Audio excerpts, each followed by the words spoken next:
ብቻዬን የሄድኩ ብቻዬን ስመጣ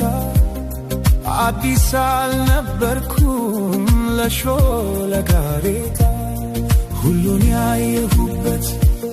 ሁሉን ያወቁበት የዕድሜ መንገድ አላውቅህም አለኝ ካንቺ ጋር ሲላመድ እናልሽ የኔ አለ ምን ሆነ መሰለሽ የእግሮችሽ